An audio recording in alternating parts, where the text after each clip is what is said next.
আসসালামু আলাইকুম। সবার উপর শান্তি বর্ষিত হোক। ছোটদের জন্য রাসূল সাল্লাল্লাহু আলাইহি ওয়াসাল্লামের একটি গল্প, সত্যবাদী মুহাম্মদ সাল্লাল্লাহু আলাইহি ওয়াসাল্লাম। রাসূলুল্লাহ সাল্লাল্লাহু আলাইহি ওয়াসাল্লাম নবী হওয়ার আগেই সবাই তাকে খুব ভালোবাসতেন। তিনি কখনো মিথ্যা বলতেন না, কারোর সঙ্গে প্রতারণা করতেন না। তাই মক্কার মানুষ তাকে আল-আমিন বা বিশ্বস্ত এবং আস-সাদিক বা সত্যবাদী নামে ডাকত। একদিন একজন লোক তার অনেক মূল্যবান জিনিস মুহাম্মদ সাল্লাল্লাহু আলাইহি ওয়াসাল্লামের কাছে আমানত হিসেবে রেখে গেল। কারণ তিনি জানতেন মুহাম্মদ কখনো কারোর জিনিস নষ্ট করবেন না বা আত্মসাৎ করবেন না।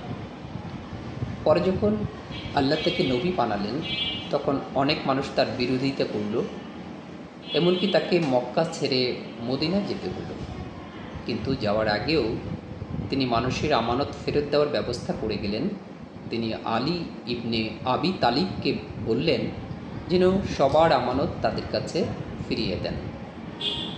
এতে বোঝা যায় রাসূল সাল্লাল্লাহু আলাইহি ওয়াসাল্লাম সবসময় সত্যবাদী ও বিশ্বস্ত ছিলেন। তিনি আমাদের শিখিয়েছেন সব অবস্থায় সত্য বলতে হবে এবং অন্যের আমানত রক্ষা করতে হবে।